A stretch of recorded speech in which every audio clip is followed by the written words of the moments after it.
I'm going to sort of give a very quick whistle-stop kind of tour of the kind of general theoretical frame of the book first of all. Then I'm going to give a couple of case studies from 2 different chapters that show how it sort of plays out in practice.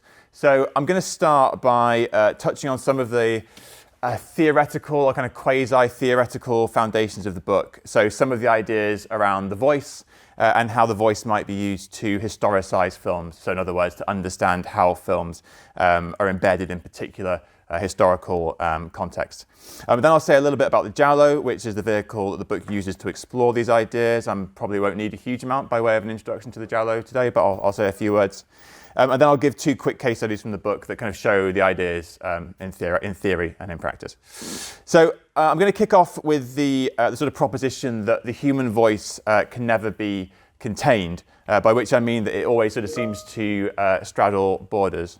On the one hand, it's a product of the body, so a product of the mouth, a product of the throat, but on the other hand, it's a product of the mind. It's a vehicle for the expression of thought and reason, yet it always seems to index emotion. It's as personal as a fingerprint, yet it invokes social relationships, and it occupies the mouth of the utterer and the ear of the listener at the same time. So the voice is always bridging locations and phenomena which seem separate or perhaps even opposed. We could say it ties them together or puts them into conversation. And my gambit in the book is that the voice's diffuse or bridge-like structure is nowhere so clear as it is in the cinema, where it serves on the one hand as a cornerstone of a film's acoustic aesthetic, and on the other hand as a tangible product of the sound studio. It's the result of artistic performance and of sound technology, of the labour of actor or voice actor, and the labour of a range of other professionals on set and in the post-production facilities. And of course, the industrial processes that create the cinematic voice are themselves often shaped very directly by the political, economic and cultural forces that bear down on a film production in a given place at a given point in history. And the consequence of all this, which is sort of where I want to begin today, is that the voice embeds the commercial imperatives and in turn the socio-political forces that underlie those imperatives into the aesthetics of films themselves. So the voice weaves context into text at a very material, tangible level. And so paying attention to the voice can deepen our understanding of a film's form, it can deepen our understanding of the context a film comes out of, and importantly, it can deepen our understanding of the relationship between those 2 things. So listening to the voice here becomes a sort of methodology, a means of detecting the traces of a film's historicity as they leave their marks on the soundtrack. And this is a method which is, I think, particularly fruitful for the study of Italian cinema, because throughout the 20th and 21st centuries, Italian cinema has been consistently bold in its approach to film aesthetics, and at the same time, the film industry in Italy has evolved against the backdrop of constant and dramatic social change. And we can delve deeper here by taking 2 giallo thrillers or gialli as our case studies. So, just a brief explanation. The Giallo today is broadly considered a type of horror film or a type of thriller, perhaps. They take their name from these books, the Libri Gialli, or yellow books, which have been published by Mondadori in Italy for a long time. These are crime novels. In the first sort of instances, they were often translated, usually from English. And it's from these books that the original cinematic Gialli took their inspiration and the kind of moniker of Giallo or yellow. So these films flourished between the sort of the mid-1960s and the mid-1980s. We can debate that, but there's no need to do so today. They typically feature an amateur detective investigating a murder or a series of murders in which they are themselves somehow implicated. By default, they're set in the contemporary historical moments of the 1960s, 70s, possibly early 80s.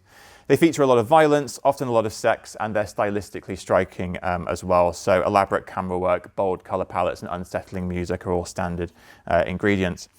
As a group of films, they're very interested in the Italian or European experience of post-war modernity. So there's lots of emphasis on things like consumer products, cars, fancy architecture, changing social values, that sort of thing. And they were mainly produced under an exploitation rubric. So they gained popularity mainly in the early 70s off the back of Dario Argento's early successes. And producers looking to cash in, churned out hundreds of them over the following sort of 15 years or so. By most estimates, there's somewhere between 200 and 300 of these films produced. It sort of depends how you define them. And we can debate each of these points. We can debate what qualifies as a giallo. We can debate where the giallo ends and X other sort of form of film begins. But for today, we can just draw a line under it there and say those are the sort of films that we're talking about in the case studies that we're going to look at. So the voice is often exaggerated in these sort of stylistically wacky films, which makes the voice conveniently easy to get hold of. At the same time, the commercial underpinnings of these films are reasonably close to the surface as well. So while these films may seem like throwaway trash that shouldn't be taken too seriously, they do give ample opportunity for one to listen closely, and in so doing to understand the film's historicity, their entanglements in the changes that were altering Europe, Italy, and perhaps the world from the mid-1960s to the 1980s. So in other words, what I'm sort of trying to suggest here is that the voice can help us better understand the Giallo, and at the same time the Giallo can help us better understand the cinematic voice. And the first case study that I'm going to turn to look at this is a film called Short Night of Glass Dolls, or Le Corte Notte delle Bambole di Vetro, directed by Aldo Lado and released in 1971. I don't imagine many people have seen this film, so I will give a quick plot summary now. This is from the third chapter of the book, so kind of in the middle. So this is the protagonist of the film, a guy called Gregory Moore, played by Jean Sorel. He's an American journalist living in Prague in the present day of the early 1970s. At the start of the film, he's found dead in a churchyard by a gardener, or he's found by a gardener in a churchyard, and he appears to be dead. So off he goes to hospital, to the morgue.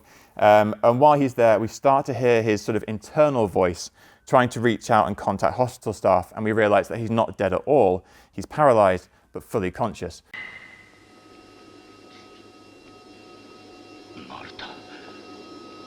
Io morto. Non è possibile! Io sono vivo! Non vedete che sono vivo! Devo farvelo capire. Tu, ascoltami. Guardami.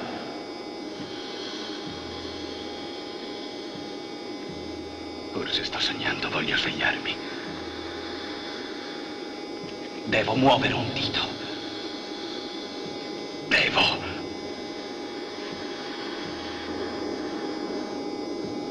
Non lasciatemi così. Aiutatemi. So from here, the film switches back and forth between a series of extended flashbacks where Gregory slowly remembers what's happened to him, and scenes in the morgue where he tries to communicate the fact that he's alive to hospital staff. Via these flashbacks, Gregory slowly remembers that his Czech girlfriend Mira, played by the American actress Barbara Bach, has disappeared, and that she's been abducted and probably murdered. Exactly what happened to her is never 100% clear in the film, but she's been abducted by a group called Club 99. Club 99 are supposedly an upper-class musical society, but in reality are a geriatric and power-mad pagan sex cult made up of Prague's elderly social elite. And just as the film ends, Gregory regains the movement in his finger, but he's killed by a doctor on an operating table in a university, and the doctor is themselves revealed to be a member of the cult in the closing moments. So as we saw in the clip a moment ago, Gregory is mute, but strictly speaking, he's not silent. He talks extensively through a voiceover that articulates his inner speech for the audience's benefit. And the film indicates that this voiceover represents a form of silent voice rather than simply thought, in the repeated extreme close-ups of Gregory's unmoving mouth that accompany it. So Gregory's mute cry of "you listen to me, look at me, can't you hear me," also kind of points towards a receptive ear. It's an address directed outwards to other characters, not just a sort of internal rumination. And of course, by overlaying Gregory's unheard voice onto the image of his motionless face, the film frustrates the viewer's or the viewer auditor's expectation of what Michel Chion calls synkresis, or the forging of an immediate or necessary relationship between something one hears and something one sees. So, in other words, the sort of synchronicity between a sound and its source, which underpins our sort of sense of cinematic realism. So, in declining to couple image and soundtrack, or in declining to sort of neatly couple together image and soundtrack, the film puts them into a divergent relationship that invariably, if unwittingly, brings into focus the text material heterogeneity. So in other words, the fact that image and sound are recorded and reproduced separately by the camera and the projector in the case of the image, and the microphone and the loudspeaker in the case of the sound. So the extent of the image, sound, or mouth-voice schism goes deeper though, since Gregory's voice and face don't even stem from the same actor. While the face is that of French actor and Giallo regular Jean Sorel, the voice is taken from his uncredited voice doubles, and this is a North American voice actor. I've not been able to track down his name in the English version of the film. In the Italian, it's the prolific Italian dubbing artist Giancarlo Maestri. And these voices are added to the film via the process of voice dubbing long after Sorel's performance in front of the camera. And it's the act of dubbing that I'm going to focus on for the next few minutes. So until the 1980s, the Italian film production system almost never recorded direct sound. Filmmakers typically shot silently and then dubbed all versions of a film soundtrack in post-production, including the Italian version. So we can see that if we look at a clip here, for example, Sorel is speaking Italian. He's French, but he speaks Italian. And Barbara Bach seems to be speaking in English, and they've both been dubbed into Italian here. So this is one clip of dozens that I could have picked. Ti dispiacerà lasciare questa città? Sì, certo. È come ferma nel tempo. Attratta ugualmente da Occidente e da Oriente, nella sua immobilità è magica. È la nostra città, Gregory. So you can see here, one speaking Italian, one speaking English, both been dubbed into Italian. And we can see from this clip that Gregory's voice, or indeed Mira's voice as well, spans character, on-screen actor, and voice actor, diegesis, set, and sound studio. And by bringing these facts to the surface in the morgue scenes we keep returning to, Lado's film quite insistently makes it clear that Gregory Moore's voice is determined by forces and processes taking place beyond the frame and indeed beyond the film itself. And we can certainly say this is unintentional. I don't think Lado is setting out to make this sort of meta-cinematic commentary. It's more a kind of side effect of the stylistic hyperbole of the film. It kind of comes out almost by accident. So the logical question here is, why was this film dubbed? Why were all Italian films of the era dubbed? And there are two main reasons, one of which is to do with the legacy of fascist filmmaking in Italy. So during the fascist period, dubbing became very deeply entrenched as the main means of translating foreign imported films. So dubbing was a useful way of indoctrinating people into speaking national Italian, so sort of Tuscan Italian, rather than dialect. It was also a good way of blocking out foreign words. The fascist government didn't want people picking up English or French words, and dubbing was a good way of screening those out. And it was also a helpful way of kind of subtly censoring details in films as well. Also, literacy in Italy wasn't particularly high in lots of places at this point, so subtitling wasn't really viable. So dubbing became very quickly entrenched as a means of translating films. Dubbing actors themselves became celebrities. This is an image I've taken from Carla Moreau-Keating's excellent book on the history of dubbing in Italian films. And the dubbing system became so advanced that it soon became the path of least resistance for producing Italian films as well. So Italian directors would shoot their films silently and dub their films in post-production using the same infrastructure that was used to dub foreign films.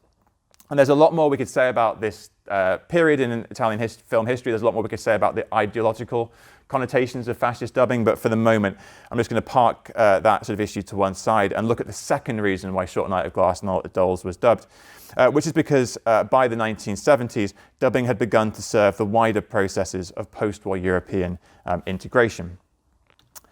So, I'll cover that in a second. Avenues of cooperation and cross-pollination had existed between European film industries since the earliest days of European cinema. But Europe's first formal and legally recognized co-production treaty was signed in 1949 between Italy and France. And the treaty meant that producers in Italy and France could work together on a film that would then have national status in both countries. And this is important because it meant that producers could access financial support in the form of grants, loans, tax reliefs, and other incentives offered by both states. Because it was considered a domestic film in both countries, you could access resources in both countries. So this treaty and the treaties that followed it also stipulated in quite a lot of detail the financial burden that needed to be taken up by each producer, how cast and crew roles had to be divided, and how revenues would be divided once the money started to roll in as well.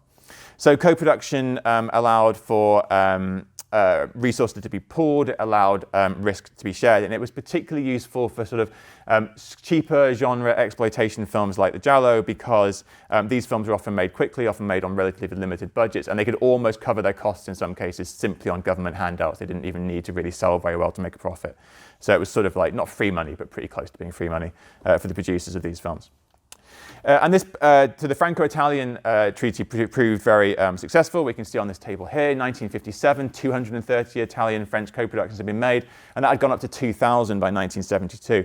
And throughout the 1960s, it was sort of between 40 and 60% of all Italian production was being done through co-production. And perhaps unsurprisingly, Italy went on to sign co-production treaties with countries across Europe in the following years, including West Germany and Yugoslavia in 1953 and 1957 respectively. And I mentioned those two countries because Short Night of Glass Dolls was the Italian, West German, Yugoslavian co-production. So you can just sort of see from the bottom of the poster here, Doria Film is the Italian producer, Jadran was Croatian, and Dieter Geisler was West German. So the transnationalism that underlay the production and distribution of this film and much Italian cinema of this period does go some way towards explaining the film's reliance on dubbing. So of course, as the kind of bearer of language, the voice doesn't always travel particularly well. And as an Italian, German, Yugoslavian project, Lado's film would have encountered linguistic obstacles both during production and during distribution. So in the case of distribution, several translations of the dialogue were required for each of its target markets, and dubbing several versions of the soundtrack was a convenient way to solve that problem. At the same time, on set, an international cast would have had trouble performing together in a single language. So Short Night of Glass Dolls features actors from France, Germany, Italy, Sweden, America, and the various countries of Yugoslavia, and there was no single common language of performance there. So in many cases, a polyglot film would be shot, and this involved each performer speaking their native language in front of the camera, speaking the lines in their script, often with little or no idea what their scene partners were actually saying, just going by what their script said. And then, there would be no sound recorded on set, and the silent image track would be handed over to the dubbing director very late in the post-production process, and various different language versions would be produced very quickly at the end of the process. And to the best of my knowledge, from what I can tell, the polyglot system was what was used for Short Night of Glass Dolls, as well as for many other Giallo films of the time. So dubbing these films in post-production was the only really viable way to erase or neutralize the linguistic differences bound up in the different performers' nationalities and voices. As I say, it also meant that a series of language versions could be produced efficiently, with each soundtrack calibrated to the needs of a particular distribution market. So it was a classic sort of two birds with one stone sort of moment. Just as a kind of slight aside, this is a short clip from a film called Le Orme, or Footprints from the Moon, from 1975, which is this sort of bizarre Giallo sci-fi crossover hybrid that sort of, it doesn't make sort of much sense anywhere through it, but it's a lot of fun. And it's about a woman who works as a translator for the UN in Rome. And this is a clip from quite early on in the film. And as she's translating a speech, the camera tracks along the translation booths of various other translators doing the same job. And it's hard to read this as anything other than a sort of reflection of the dubbing process that the film itself was reliant on.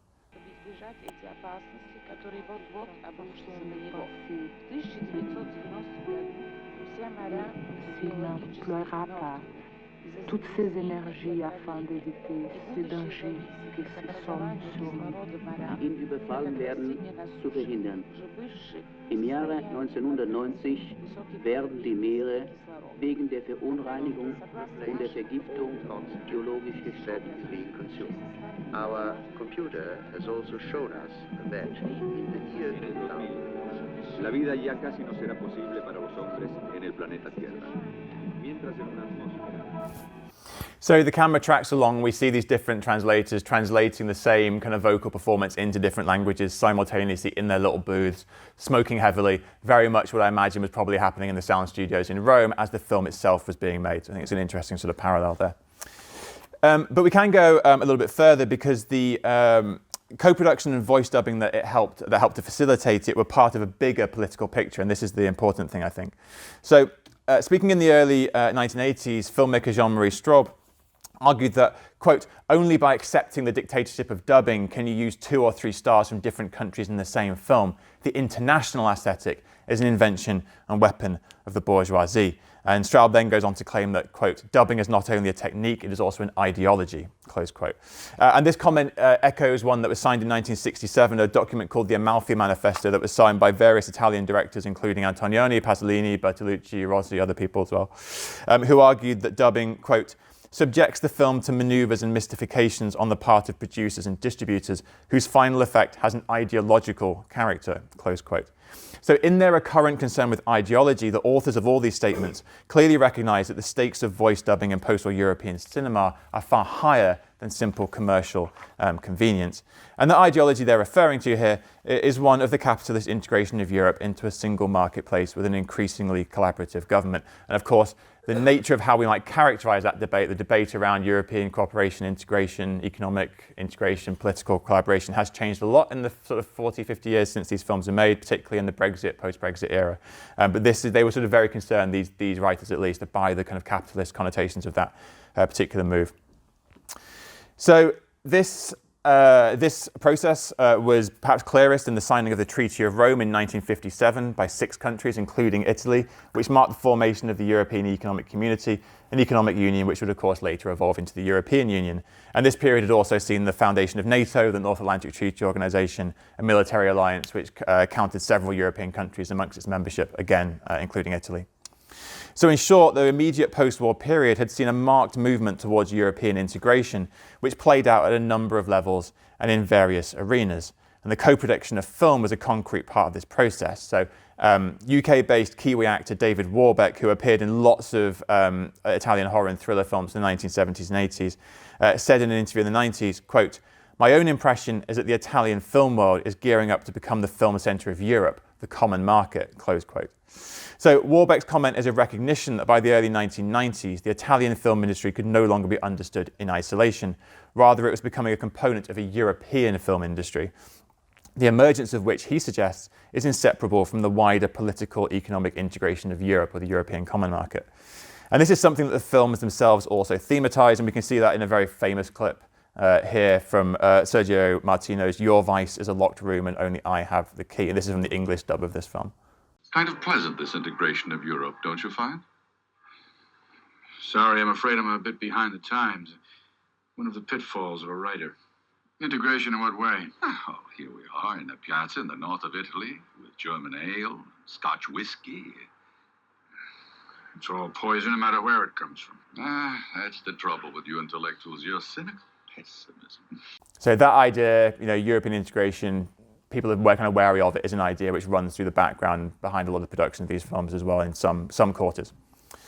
So the true ideological significance of the dubbed voice in the Giallo becomes clear once we take this kind of history into account.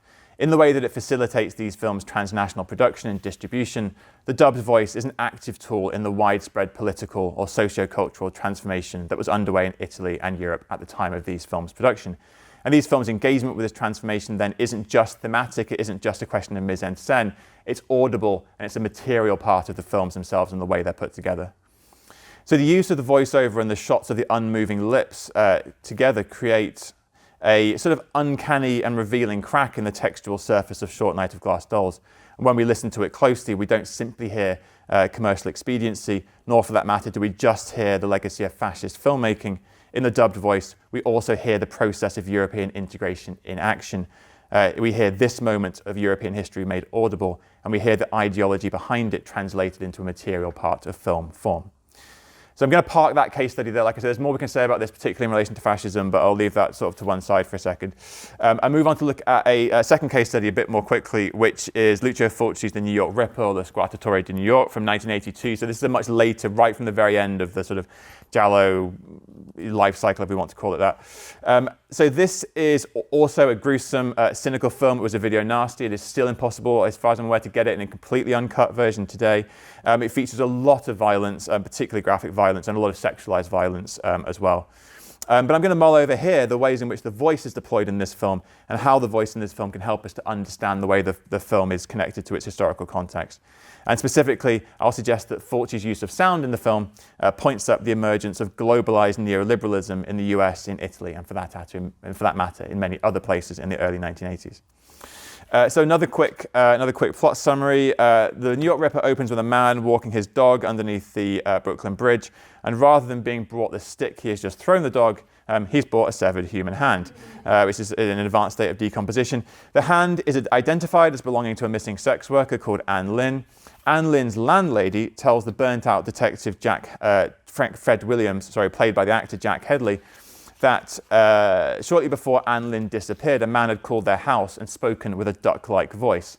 And this murder is then followed by a series of other very graphic murders of women by an unseen killer who speaks with a voice closely based on that of Disney's Donald Duck. And I have a clip here from when the killer phones Fred Williams, and this gives you a sense of what it sounds like. Who is this? Tell the truth. You were shooting your Who the hell are you?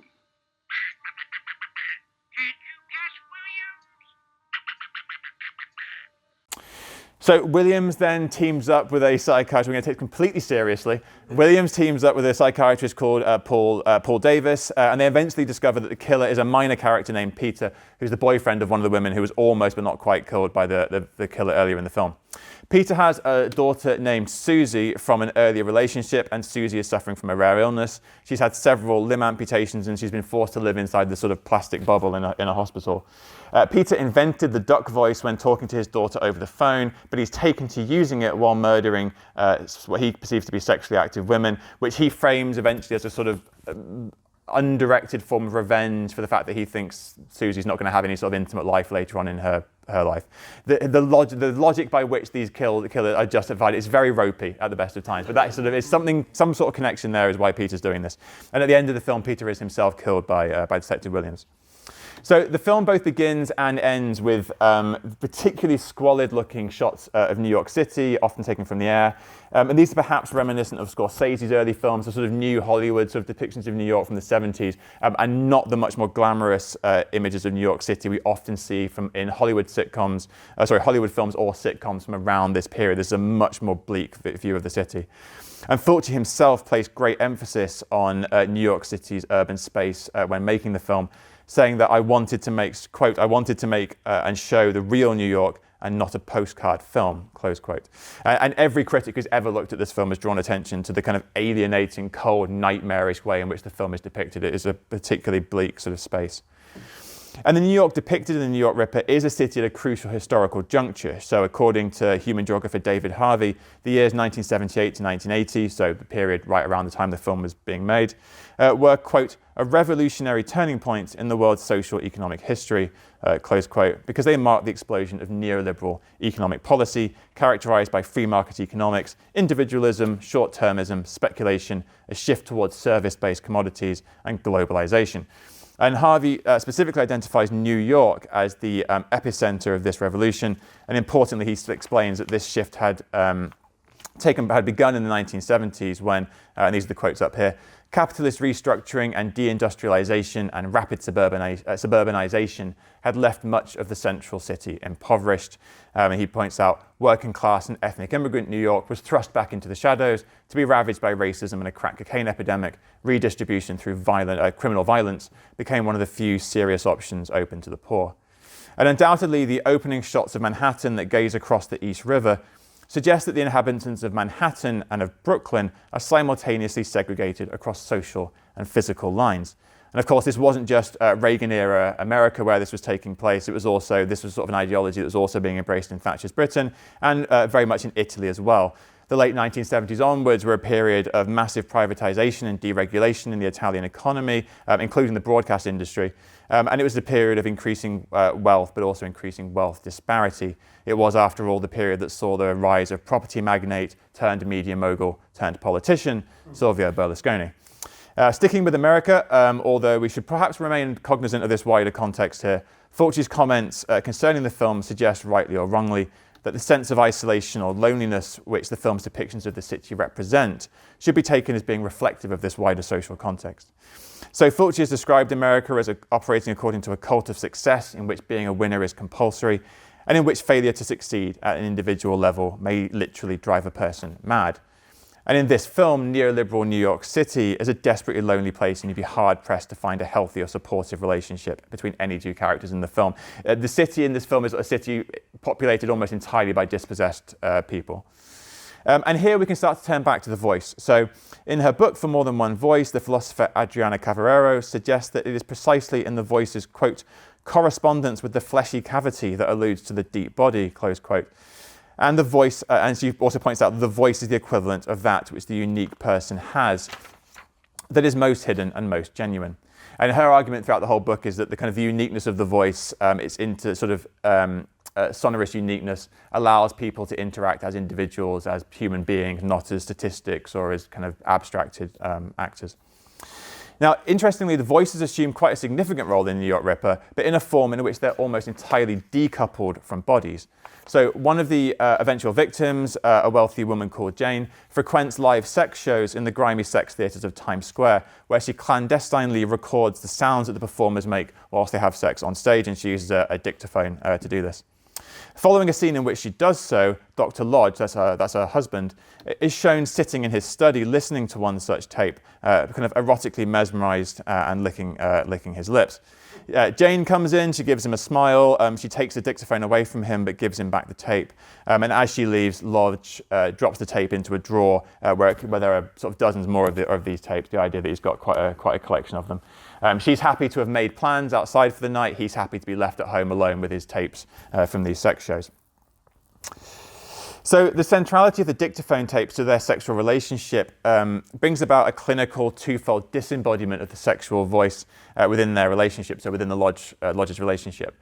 Counter to what Cavallero might suggest, since the recorded copulating voices are both isolated on recording media and anyway stem from unidentified strangers, they disavow any form of embodied reciprocity between the couple themselves. And again, we can open up the sort of audio historical context here. So the free marketization of the neoliberal 1980s saw a boom in premium rate telephone sex lines in the US following the breakup of AT&T's telecom monopoly. And this offered a sort of aural, sonorous experience similar to that which is enjoyed by Lodge in the films. So an anthropologist called Amy Flowers, who conducted an extensive ethnography of sex line call centers in the early 90s, writes that the growth of such phone lines, quote, illustrates a tertiary phase of human relations, one that is mediated by technology. While facilitating distant communication, these machines minimize personal contact and mediate interactions between individuals so that communication is conducted from person to machine, machine to person. End of quote. So the increasing prevalence of auditory technology like the sex line and the dictaphone has subsumed the sexual voice here into neoliberalism's paradigm of individual fulfillment by inserting the machine between interlocutors and turning their voices into isolated and tradable sound fragments rather than indexes of physical bodies. So in other words, Jane's recordings signal an abstraction, an alienation, and a commodification of the sonorous sexual voice. And the soundscape of the New York Ripper troubles the link between the voice and the body, the alternative paradigm that haunts the film, whereby voices refer only sideways to other voices, speaks directly to one of the core concepts of postmodernism, so the sort of the cultural milieu which came along with sort of the rise of neoliberalism in the 1980s.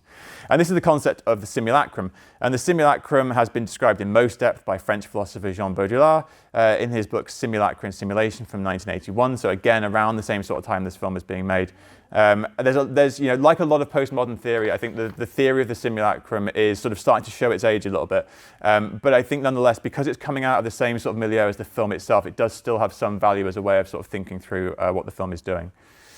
Baudrillard's sort of core argument is that the global north or the West's movement into postmodernity, and with it the increasing prevalence of things like advertising, entertainment media, telecoms, things like that, has given rise to the simulacrum, or the copy without original. So in other words, the signifier that refers only to a wider kind of world of signifiers and has no basis in the real. So the sort of signifier that doesn't kind of point back to something that really exists, it just points to another kind of universe of other signifiers. So the real is here replaced by simulation, and as signifiers have come to only refer to other signifiers in a sort of short circuit, reality has been replaced by simulated hyperreality. And it is a question of substituting the signs of the real for the real, in his words.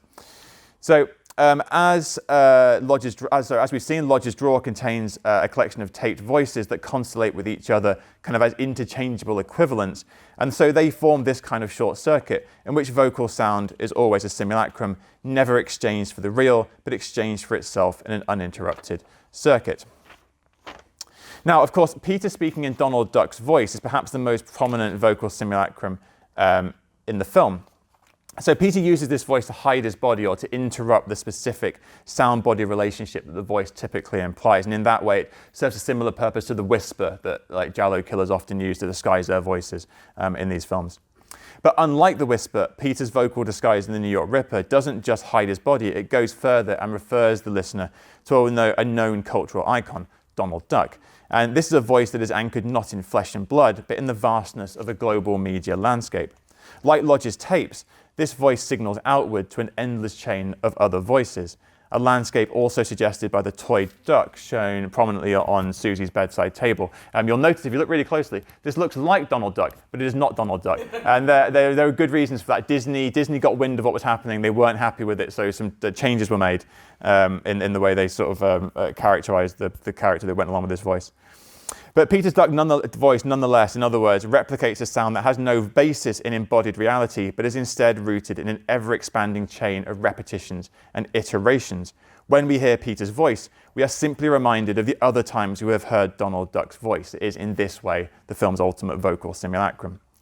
So as well as appearing on everything from breakfast cereal to toys to sports mascots all over the world, Donald Duck has been prominent in Italy since the 1930s, when thanks to a licensing deal between Disney and Italian publisher Mario Nobini, he became a major character in fumetti comic books. These comics were later taken up by Mondadori, the same publishing house that published the original Giallo novels. So Donald Duck's popularity in post-war Italian culture is also evident in the curious frequency with which he shows up in the background of other films. So just a couple of examples here. The one on the bottom left is from Francesco Rossi's 1963 film Le Mani sulle città, or Hands Over the City, which is like a very heavy political drama about housing corruption in Naples. It's a children's hospital. You can see Donald Duck and his cousins on the wall there. In a very different context in the top right, that's a bedroom in a film called The Sister of Ursula, which is a sort of softcore porn giallo crossover from 1978. Also features Donald Duck in the background.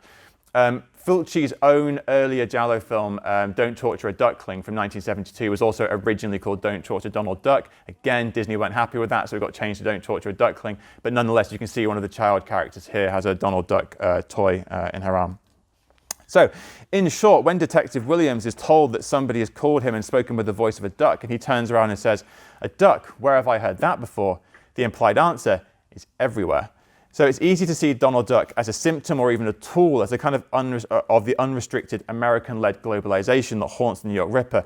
And indeed, Chilean-Belgian theorists Ariel Dorfman and Armand Mattelart do exactly that in their polemic book from 1972, How to Read Donald Duck, Imperialist Ideology in the Disney Comic. If you've not read it, it's quite a ride, this book.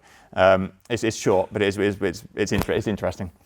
So the pair state that the Disney family represents an almost utopian fantasy that, quote, extends beyond all frontiers and ideologies, transcends differences between peoples and nations and particularities of custom and language. Disney is the great supranational bridge across which all human beings may communicate with each other, and amidst so much sweetness and light, the registered trademark becomes invisible, close quote. But by their account, as you're probably not surprised to learn, this is an insidious, false fantasy. They argue that in line with the principles of capitalism, every character in a Disney comic is either powerful, like Scrooge McDuck, or powerless, like Donald Duck, and trying to subvert or challenge the natural order of things is often or always shown to be futile and possibly dangerous. Interestingly, Adorno and Horkheimer use the same example in the culture, their kind of writings about the culture industry in the 1930s. They also come back to Donald Duck several times. So Donald Duck's increasing presence in cultural contexts outside of America can be interpreted as a sort of bellwether for how American culture and the capitalist ideology underneath it was spreading to other parts of the world. So Disney comics have been exported to over 100 countries, and America's global influence is a theme of many post-war Donald Duck comics. So most of them, the kind of formula for one of these stories is that Donald Duck and Scrooge and Donald's nephews travel to a sort of fictional foreign country. These foreign lands are populated by fictional races of people, usually thinly veiled stereotypes of real ethnic groups.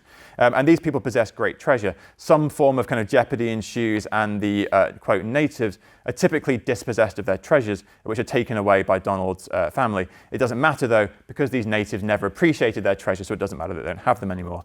And in this reading, as both a character and as a product, Donald Duck travels to other countries and cashes in on the people who live there. And according to some, including Dorfman and Mattelart, Donald Duck is the personification, I'm tempted to say duckification, of American cultural imperialism. There are some people, like a writer called Daniel Limois, who gives a more nuanced reading, a kind of more subtle reading of Donald Duck's comics, but these are just generally quite a widely shared belief by many writers. So, importantly, however, the countries where Donald Duck stories have been distributed have not been purely passive players in their relationship with America or with Disney. Disney's characters are often licensed to local publishers who are then free to use them in their own stories. And David Kunzel explains that local licensees do vary in how much they alter existing Donald Duck stories, how frequently they write their own stories, and how much they kind of change dialogue in the stories that they take on. Now, he goes on to note that the Italians in particular have proven adept in the creation of indigenous characters. And these domesticating processes may have initially allowed the Americanness of the comics to be toned down slightly. But in the 1970s, Disney tightened its rules for its overseas franchisees and limited how much its material could be changed.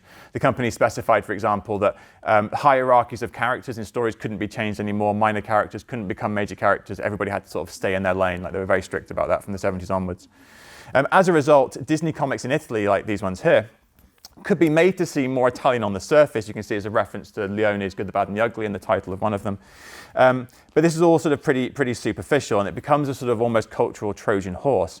With these seemingly banal comics, American cultural paradigms were naturalized as parts of Italian culture. And while the process began long before the emergence of neoliberalism, the unquestioning way in which Donald Duck is referenced in the New York Ripper's sound design shows how far this process of naturalization had advanced by the 1980s. And indeed, the neoliberal privatization of the media in Italy, which was enormous. They went from having 3 channels to 6 to hundreds in the space of about a year. And lots of those were fed by imported cartoons from other countries and imported TV shows from other countries. That kind of explosion had led to the rapid spread of American television and American popular culture around the world from the late 1970s onwards, and that included Donald Duck, by which his voice had become, if we like, louder than ever. So Donald Duck's material importance to the New York Ripper's sound design, so in other words, the creative team's decision to build their film around the gimmick of his recognizable voice, shows how Italian culture and media had become connected to a global and, for the most part, American-led cultural media landscape by the early 1980s. Interestingly, at least 5 versions were dubbed of this film. There are at least 5 dubs: English, Italian, French, Spanish, and German. There may have been more as well. These are the 5 that are available on the 2011, I think it was, Shameless DVD's release of the film. I've listened to all of them, so you don't have to. I can tell you that all of them include the various different voice dubbers doing the same Donald Duck voice in each of them. The Donald Duck kind of impression is sort of the same in each of them. So this just goes to show, I think, how globally ubiquitous Donald Duck and his voice had become by the 1980s. Peter's imitation of this voice, or rather his various dubbers' various imitations of this voice, can be heard as a kind of leitmotif of globalization. Donald Duck's voice invokes and signifies a cultural sphere that transcends the borders of media and country, connecting the film to a seemingly limitless network of commercial texts. The film's use of Donald Duck's voice speaks to the American-led cultural globalization that accelerated with the rise of neoliberalism. It's a voice that cannot be tied to a specific body in a specific place. It is everywhere, anywhere, and nowhere. Peter's Duck voice references an indiscriminate range of other texts and media, the parameters of which are impossible to define.